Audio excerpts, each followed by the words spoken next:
आज हम भगवत गीता का एक बहुत मशहूर हिस्से पर बात करने वाले हैं। ये सब शुरू होता है एक बहुत बड़े संकट से, एक ऐसे पल से जहां सब कुछ दांव पर लगा है। और उस संकट के बीच से जो समझ निकल कर आती है वो कमाल की है। हाँ बिल्कुल। तो आज हमारी कोशिश ये समझने की है कि हजारों साल पुराना ये ज्ञान एक ऐसी मुश्किल को कैसे सुलझाता है जिसका सामना हम सब कभी ना कभी करते हैं। सही बात है। जब हमारी ड्यूटी, हमारी जिम्मेदारी, हमारी अपनी भावनाओं और रिश्तों के सामने आके खड़ी हो जाएं, तो क्या करें? चलिए इस गुत्थी को मिलके सुलझाते हैं। और इसमें सबसे दिलचस्प बात यह है कि कुरुक्षेत्र के मैदान में शुरू हुई ये बातचीत सिर्फ जंग के बारे में नहीं रह जाती। नहीं रहती, बिल्कुल। ये जिंदगी जीने के तरीके, हमारे कर्तव्य और दुनिया में हमारी जगह के बारे में एक बहुत गहरी चर्चा बन जाती है। ये उन मुश्किल चुनावों के बारे में है जहां कोई भी रास्ता आसान नहीं लगता। सीन में चलते हैं। कुरुक्षेत्र का मैदान है, दोनों तरफ सेनाएं खड़ी हैं और माहौल में बहुत तनाव है। पांडवों के सबसे बड़े योद्धा अर्जुन अपने सारथी श्री कृष्ण से कहते हैं कि रथ को दोनों सेनाओं के बीच ले चलो। हाँ, मैं देखना चाहता हूँ कि मुझे लड़ना किससे है। एग्जैक्टली। और जब वो देखते हैं तो उनके हाथ से धनुष छूट जाता है। ये बहुत ही नाटकीय क्षण है। क्यों? क्योंकि सामने कोई अनजान दुश्मन नहीं थे। सामने उनके अपने दादा, उनके गुरु, उनके भाई, सब अपने ही लोग। हाँ, सब रिश्तेदार खड़े थे। स्रोत के मुताबिक वो कहते हैं कि ऐसा राजपाट किस काम का, जो अपनों के खून से मिले। बिल्कुल। ये एक वॉरियर का अपनी ड्यूटी से पूरी तरह पीछे हटना है, क्योंकि उनका दिल और दिमाग एक गहरे इमोशनल कंफ्यूजन में फंस गया है। बिल्कुल। और ये सिर्फ एक योद्धा का संकट नहीं है। हाँ। ये हर उस इंसान की कहानी है जिसे कभी अपनी प्रोफेशनल ड्यूटी और पर्सनल फीलिंग्स के बीच चुनना पड़ा हो। हाँ, सही बात है। सोचिए, एक डॉक्टर जिसे अपने ही किसी करीबी का बहुत मुश्किल ऑपरेशन करना पड़े। ओह हाँ। या एक मैनेजर जिसे अपने दोस्त को नौकरी से निकालने का फैसला सुनाना पड़े। अर्जुन का ये संकट इसी दुविधा का एक बहुत बड़ा प्रतीक है। देखा जाए तो अर्जुन का रिएक्शन बहुत मानवीय है ना। वो कोई कायरता नहीं दिखा रहे हैं। नहीं, बिल्कुल नहीं। वो तो बस ये कह रहे हैं कि इस लड़ाई की कीमत वो बहुत ज्यादा है। वो हिसाब लगा रहे हैं कि जीतने के बाद भी क्या वो खुश रह पाएंगे। उनका तर्क बहुत मजबूत लगता है। उनका तर्क मानवीय है, लेकिन स्रोत बताता है कि वो एक तरह के भ्रम या मोह से पैदा हुआ है। मोह? हाँ, यहाँ मोह का मतलब सिर्फ प्यार या लगाव नहीं है।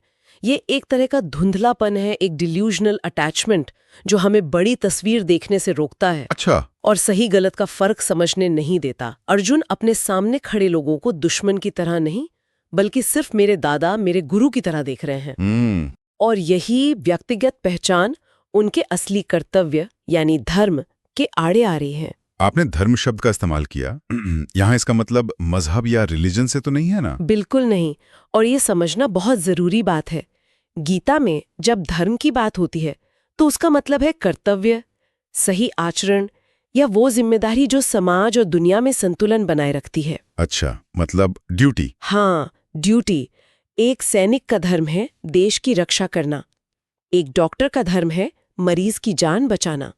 उस पल में एक क्षत्रिय होने के नाते अर्जुन का धर्म था न्याय के लिए लड़ना, लेकिन मोह की वजह से वो अपना धर्म भूल गए थे। और यहीं से कहानी एक बहुत ही अनएक्सपेक्टेड मोड़ लेती है। हाँ बिल्कुल। अर्जुन को लड़ाई के लिए तैयार करने के लिए श्री कृष्ण कोई मोटिवेशनल स्पीच नहीं देते। हाँ, वो ये नहीं कहते कि उठो अर्जुन, तुम महान हो, तुम जीत सकते हो। नहीं, वो तो बात ही कहीं और से शुरू करते हैं, एकदम फिलॉसफी से। वो सीधे आत्मा और शरीर की बात करने लगते हैं। हाँ, वो समझाते हैं कि ये जो शरीर है ये तो मिट जाने वाला है, अस्थाई है, लेकिन इसके अंदर जो आत्मा है वो अमर है। वो अमर है।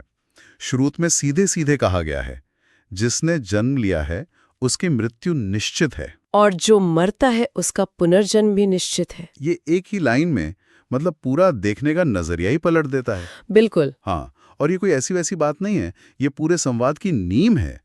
आप सोचिए, अर्जुन किस चीज से डर रहे हैं? अपनों की मौत से। हाँ, अपनों की मौत से, बिछड़ने के दुख से।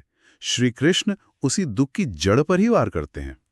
वो कहता है कि तुम जिस मौत से डर रहे हो वो तो बस कपड़े बदलने जैसा है।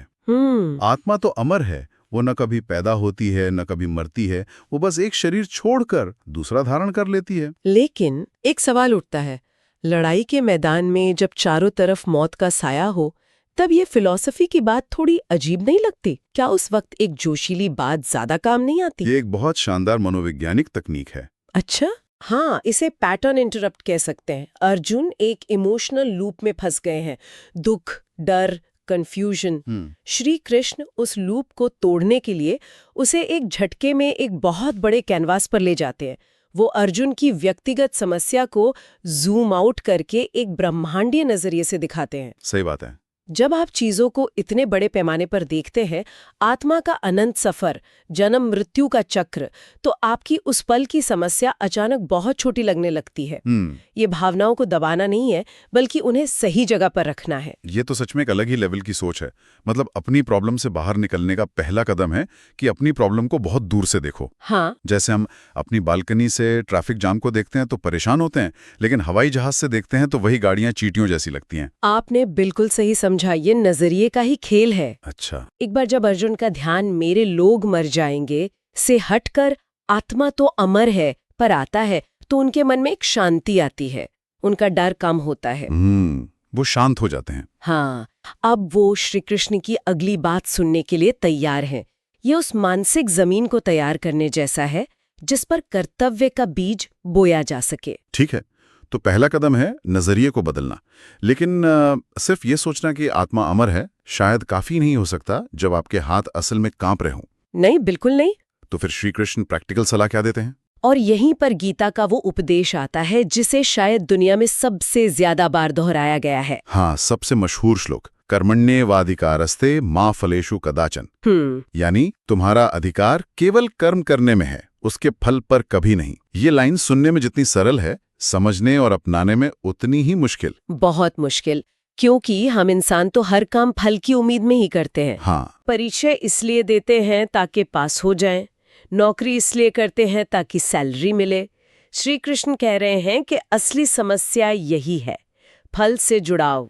लेकिन ये बात थोड़ी अव्यावहारिक नहीं लगती? अगर कोई छात्र परीक्षा के परिणाम की चिंता ही नहीं करेगा तो क्या वो पढ़ाई के लिए प्रेरित होगा? सही बात। बिना किसी लक्ष्य के कोई काम क्यों करेगा? बहुत अच्छा सवाल है, और यहीं पर लोग अक्सर गलती करते हैं।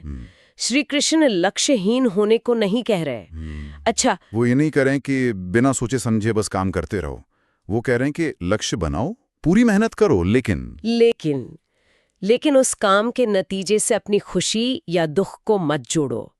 तुम्हारा नियंत्रण सिर्फ और सिर्फ तुम्हारे कर्म पर है, तुम्हारी मेहनत पर है। नतीजा कैसा होगा ये बहुत सी दूसरी चीजों पर निर्भर करता है जो तुम्हारे कंट्रोल में नहीं है। मतलब फोकस को रिजल्ट से हटाकर प्रोसेस पर ले आओ। बिल्कुल। सोचिए, क्रिकेटर अगर हर बॉल फेंकने से पहले ये सोचेगा कि विकेट मिलेगा या नहीं, कहीं छक्का तो नहीं पड़ जाएगा, तो वो कभी अच्छी बॉल नहीं फेंक पाएगा। कभी नहीं, उसका ध्यान बढ़ जाएगा। लेकिन अगर वो सिर्फ सही लाइन और लेंथ पर बॉल फेंकने पर ध्यान लगाए, यानी अपने कर्म पर, तो विकेट मिलने की संभावना अपने आप बढ़ जाएगी। हाँ, फल की चिंता हमारे आज के काम की क्वालिटी को खराब कर देती है। अर्जुन के साथ भी यही हो रहा था। वो लड़ाई के भयानक नतीजों यानी फल के बारे में सोच सोचकर अपना कर्म ही नहीं कर पा रहे थे। तो ये एक तरह से माइंडफुलनेस की बात है कि बस वर्तमान में रहो, जो काम हाथ में है उसे पूरी लगन से करो और भविष्य की चिंता छोड़ दो। हाँ, ये माइंडफुलनेस का ही एक बहुत गहरा रूप है। यह चिंता और वो टालमटोल के खिलाफ एक बहुत शक्तिशाली दवा है। जब हम नतीजे के डर से मुक्त होकर काम करते हैं तो हम उस काम का आनंद भी ले पाते हैं और उसे बेहतर तरीके से भी करते हैं। ये सलाह अर्जुन के लिए ही नहीं, हम सबके लिए है। सही बात है। चाहे वो कोई स्टूडेंट हो, कोई आर्टिस्ट हो या कोई कॉर्पोरेट प्रोफेशनल, अपने काम को पूजा बना लो, फल को प्रसाद मानकर स्वीकार करो, जो भी मिले। ये सलाह सिर्फ फिलॉसफी नहीं बल्कि बहुत गहरी साइकोलॉजी भी है। और बात यहीं खत्म नहीं होती। श्री कृष्ण अर्जुन को उनके असली दुश्मनों से मिलवाते हैं। हाँ, जो कौरवों की सेना में नहीं बल्कि खुद अर्जुन के मन के अंदर बैठे हैं। हाँ, और ये एक और बड़ा शिफ्ट है। श्री कृष्ण कहते हैं कि असली लड़ाई बाहर मैदान में नहीं, तुम्हारे मन के भीतर है। मन के भीतर। हाँ, तुम्हारे असली दुश्मन है हार का डर, अपनों से मोह और तुम्हारा अहंकार। ये तीनों मिलकर तुम्हें तुम्हारा धर्म निभाने से रोक रहे हैं। इसे थोड़ा और खोलकर बताइए। डर और मोह तो समझ आता है, पर यहाँ अहंकार या ईगो कहाँ से आ गया? अर्जुन का एक सवाल है, मैं अपने दादा भीष्म पर बाण कैसे चलाऊं? हाँ, इस सवाल में मैं कौन है? ये मैं एक पोता है, एक शिष्य है, ये अर्जुन की व्यक्तिगत पहचान है। अच्छा। ये अहंकार ही उसे उसकी बड़ी भूमिका यानी एक योद्धा की भूमिका देखने से रोक रहा है। वो अपनी पर्सनल आइडेंटिटी में इतना फंस गया है कि अपनी प्रोफेशनल या कहें कि सार्वभौमिक ड्यूटी को भूल गया है। तो श्री कृष्ण उसे अपनी भूमिका बदलने के लिए कह रहे हैं कि इस वक्त तुम एक पोते या भतीजे नहीं, बिल्कुल बल्कि धर्म की स्थापना करने वाले एक योद्धा हो। बिल्कुल, वो उसे याद दिला रहे हैं कि ये लड़ाई व्यक्तिगत नहीं है, ये तुम्हारे या दुर्योधन के बारे में नहीं है, ये लड़ाई दो सिद्धांतों के बीच है, धर्म और अधर्म के बीच, न्याय और अन्याय के बीच। और जब लड़ाई सिद्धांतों की हो तो व्यक्तिगत रिश्ते पीछे छूट जाते हैं। जैसा कि श्रोत में कहा गया है, जीवन का सबसे बड़ा उद्देश्य सत्य और न्याय के पक्ष में खड़ा होना है। सही बात। इस एक विचार ने पूरी लड़ाई को एक पारिवारिक झगड़े से उठाकर एक वैचारिक युद्ध के स्तर पर ला दिया। और जब उद्देश्य इतना बड़ा हो जाता है तो व्यक्तिगत त्याग और दुख वो छोटे लगने लगते हैं। हाँ बिल्कुल। मतलब ऑफिस की पॉलिटिक्स हो या परिवार का कोई झगड़ा, अगर हम उसे व्यक्तिगत मैं और तुमसे हटाकर सही और गलत के नजरिए से देखें तो फैसला लेना आसान हो जाता है। आपने एकदम सही पकड़ा। जब कर्म स्वार्थ के लिए नहीं बल्कि धर्म के लिए किया जाता है तो उसे करने की शक्ति अपने आप आ जाती है। मोह हमें संकीर्ण बनाता है, हमें मेरा तेरा में फंसाता है। धर्म हमें एक बड़े उद्देश्य से जोड़ता है जो हम सबके बारे में है। सही। श्री कृष्ण अर्जुन को इसी संकीर्णता के जाल से निकालकर उस बड़े उद्देश्य की ओर ले जा रहे हैं। तो इस तरह हम देखते हैं कि कैसे ये प्राचीन संवाद एक योद्धा के निजी संकट से शुरू होकर हम सब के लिए जिंदगी का एक गाइड बन जाता है। बिल्कुल। इसका मकसद सिर्फ अर्जुन को लड़ने के लिए मनाना नहीं था, बल्कि किसी भी मुश्किल हालात का सामना करने के लिए एक पूरा फ्रेमवर्क देना था। हाँ। और जैसा कि स्रोत खुद कहता है, यही वजह है कि हजारों साल बाद भी ये बातें करोड़ों लोगों को रास्ता दिखाती हैं। इसका सार यही है, अपने नजरिए को बदलो। हाँ। व्यक्तिगत से सार्वभौमिक की ओर जाओ, अस्थाई से शाश्वत की ओर देखो और परिणाम की चिंता छोड़कर प्रक्रिया पर ध्यान दो। ये हमें सिखाता है कि इमोशन से भागना नहीं है, बल्कि उन्हें एक बड़ी तस्वीर में रखकर समझना है और फिर ठंडे दिमाग से अपने कर्तव्य का पालन करना है। ये पूरा संवाद हमें एक निर्धारित कर्तव्य यानी धर्म को निभाने पर जोर देता है, पर यह हमें आज के दौर में एक बहुत बड़े सवाल के साथ छोड़ जाता है। क्या? आज की दुनिया में जहां हमारे कर्तव्य अक्सर हमने खुद तय किए होते हैं और लगातार बदलते रहते हैं, हम एक ही वक्त में किसी के बेटे हैं, किसी के दोस्त हैं, किसी के कर्मचारी हैं, एक नागरिक भी हैं। तो ऐसे में कोई ये कैसे तय करे कि उसका असली कर्तव्य क्या है, खासकर तब जब हमारे ये अलग अलग कर्तव्य एक दूसरे से टकराते हुए नजर आए।